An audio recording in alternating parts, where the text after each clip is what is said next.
દેવકાના ઘરમાંથી શ્રીજી બાવા જાય છે અને બીજે દિવસે સવારે શ્રી ગુસાઈજી સેવામાં પધાર્યા. શ્રીનાથજીના શૃંગાર કરી ભોગ ધરાવવાની તૈયારી કરી. સોનાનો કટોરો ક્યાંય મળે નહીં, કોઈને મળ્યો નહીં. અંદરો અંદર ચર્ચા થવા લાગી કે ભાઈ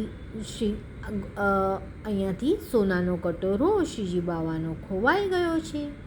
ગુસાઈજી સૌને પૂછ્યું પણ ક્યાંય મળે નહીં. એટલે શ્રીનાથજીએ એમને કહ્યું, કાકાજી, 4.5 પૈસાના ભાવથી 2 કાસડી દૂધ અને થોડી સાકરના જે પૈસા થાય એ મોકલાવી સોનાનો કટોરો કલ્યાણ ભટ્ટની દીકરી દેવકા પાસેથી છોડાવી લાવો. અને મેં અહીંયા ગીરવી મૂક્યો છે. તરત ગુસાઈજી વાત કરી ગયા કે આ નક્કી કંઈક લાલાની લીલા છે. રૂઠેલા મનાવવાની રીત આપ શ્રી જાણતા હતા. બેઠકમાં પધારી આપે કલ્યાણ ભટ્ટને બોલાવ્યા અને એમને કહ્યું, 2 કાસડી દૂધ અને એમાં થોડી સાકરના પૈસા લ્યો અને જલ્દીથી શ્રી ગોવર્ધન ધરણનો સોનાનો કટોરો ગીરવી મૂક્યો છે, છોડાવી લાવો. કહ્યું. કલ્યાણ ભટ્ટ કહે, હમણાં જ લઈ આવું. કોની પાસે ગીરવી મૂક્યો છે? તો કે દેવકા પાસે. દેવકા? કઈ દેવકા? કલ્યાણ ભટ્ટની દીકરી દેવકા. એટલે મારી દીકરી પાસે? હા, તમારી દીકરી પાસે. આ શું ખેલ છે? મને કાંઈ સમજ પડતી નથી. ત્યારે ગઈકાલે રાતની આ બધી ગડબડ છે. વાતાવરણ જરા શાંત પડે પછી બધી તપાસ કરશું. પહેલાં તમે ઉતાવળે જાઓ ને કટોરો લઈ આવો. કટોરો દેવકા પાસે પહોંચ્યો સી રીતે? ગોવર્ધન ધરણ અને દેવકા પાસે 2 કાસડી દૂધ આરોગી કટોરો ત્યાં જ મૂકી આવ્યા છે ને પૈસા આપી કટોરો છોડાવી લાવજો. કૃપાનાથ શ્રી ગોવર્ધન ધરણ અમારે ત્યાં દૂધ આરોગ્યા અને અમે એ દૂધના પૈસા લઈએ? આપની કૃપાથી જ તો અમારું ઘર ગુજરાન ચાલે છે. આ પૈસા પાછા લઈ લો. એમ કલ્યાણ ભટ્ટ ગડગડા થઈને કહે છે. પણ આ તો ગોવર્ધન ધરણની આજ્ઞા છે. અત્યારે ભાવનાને વશ ન થતા. પ્રભુએ જે આજ્ઞા કરી એમ કરો.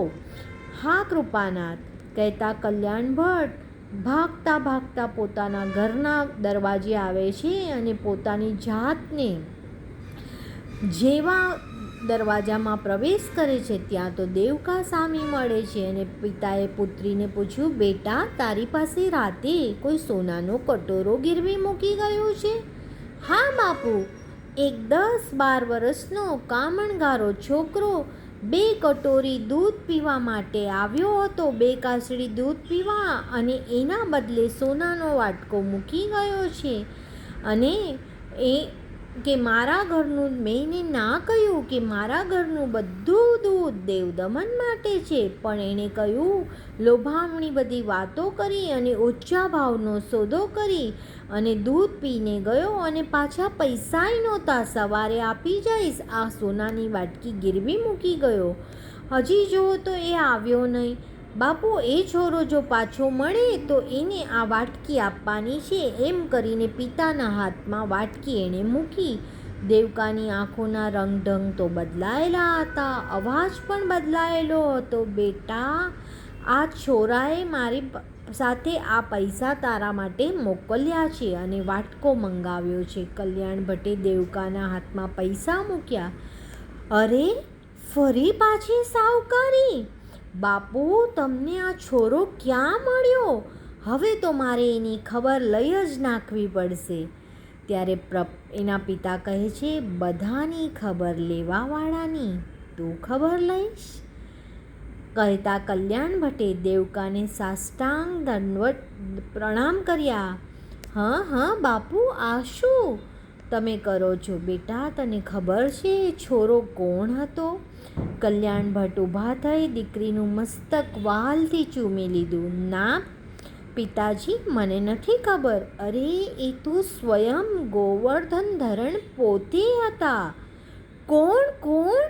એમ કરતા વીજળીનો પ્રચંડ ઝટકો લાગ્યો હોય એમ દેવકા ને આંચકો લાગ્યો. અરે તારા દેવદમન પોતે!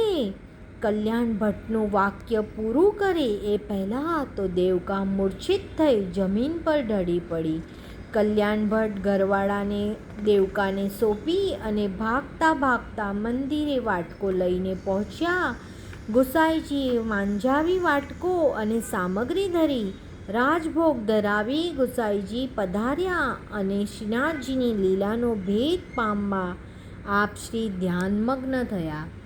થોડી વારમાં તો રાજભોગ સર્યા અને દર્શનાર્થીઓએ દર્શન કર્યા. સૌ રવાના થયા. અનોસરમાં શ્રીજી બાવા ગુસાઈજી પાસે પધાર્યા અને કાકાજી, અમે ગોવિંદદાસ સાથે ખેલવા જઈએ છીએ. ભલે બાબા, સુખે પધારો. આમ શ્રીનાથજીને ની વાતને પ્રભુએ માન્ય રાખી અને શ્રીનાથજીની લીલાની ગહન થતી જતી હતી. ગુસાઈજી દ્વિધામય અવસ્થામાં હતા કે આ બધી શું લીલા છે. ઉત્થાપનનો સમય થવા આવ્યો અને શ્રીનાથજી બાવા તો ભાગતા ભાગતા મંદિરમાં દાખલ થયા અને ગુસાઈજીએ જગાડ્યા. અરે બાબા, આપ કેમ હાંફો છો? આમ સર્વ કુશલ મંગલ તો છે ને?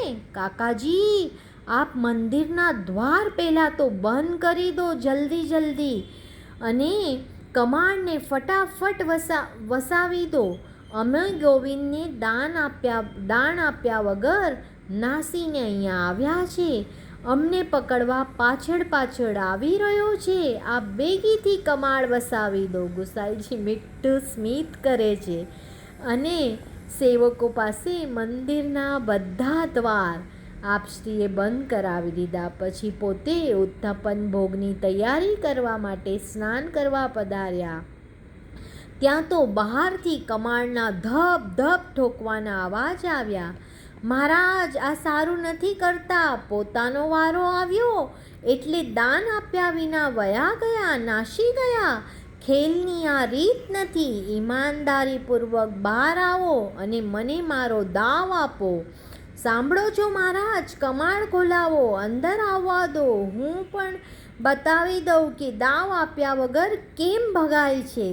ગુસાઈજી મહારાજ, બહુ માથે ચડાવી રાખ્યા છે આપને. આનું પરિણામ છે. ખોલો કમાડ. આમ બહારથી ગોવિંદદાસે ધબ દરવાજા ઠોક્યા. થોડી વાર સુધી બળાપો કાઢ્યો. દ્વાર ન ખુલ્યા એટલે ગોવિંદદાસ ચીડાઈ અને બડબડતા ત્યાંથી પાછા નીચે ઉતરીને ગોવિંદકુંડ તરફ જઈને બેસી ગયા. ત્યાં તો ફરીથી દ્વારની ધબધબાટી શરૂ થઈ ગઈ. કોઈ વ્રજવાસીની પોતાનો રોષ ઠલાવતી હોય અને અવાજ ખાસ પરિચિત નહોતો, પરંતુ એના શબ્દો સાંભળી શ્રીનાથજી બાવા પણ ચમકી ગયા. અરે ओ साहूकार के बेटे, तेरे जैसो छलिया हो न आज तक नहीं देखियो. 4.5 पैसे को भाव देके तू हमारे प्यार को खरीदने वालों निकसियो है. तेरी ठकुराई तेरे पास रहवे दे. बड़ो आयो देवदमन को सखा बन के मेरे घर को केसरी दूध पीने को. अरे तेरे घर में ऐसी कौन सी खोट आई को 2 कासड़ी दूध के लिए ताको इतनो सब नाटक करना पड़ो. मोको भोली जान के ऐसी बनावट क्यों नहीं, और ऊपर से साहूकारी दिखाई. अरे ऐसे पैसे तो गुसाई जी महाराज की कृपा से बहुत देखे हैं. तू बड़ो निर्लज है, कपटी है और निर्मोही है. ये तो आज जानियो. किवाड़ खोल दे वरना तोड़ दूंगी. नाजुक कड़ा પરની નમણી બંગડીઓ મીઠા રણકાર સાથેની દ્વાર પર ધબધબાટી વધી ગઈ. અંદર ગુસાઈજી જલની ઝારી શ્રીનાથજીની સામે દ્રષ્ટિ કરી અને ભરી રહ્યા છે. બાબા, શું આજ્ઞા છે? દ્વાર ખોલું કે ન ખોલું? ગોવિંદાસ તો આપમેળે વયો ગયો, પણ આ નવી ઉપાધિ આવી છે. કાકાજી, આ તો દેવકાનો અવાજ છે. નાદાન છોકરીને કઈ રીતે સમજાવું? થોડી વાર રાહ જુઓ, થાકીને એની મેળે પાછી જશે. જેવી આપની આજ્ઞા. અને આમ શ્રીજી બાવાએ આજ્ઞા કરી અને ગોસાઈજીએ આગળનો ક્રમ કર્યો. આગળની વાર્તા આપણે બીજા વિડીયોમાં અપલોડ કરશું.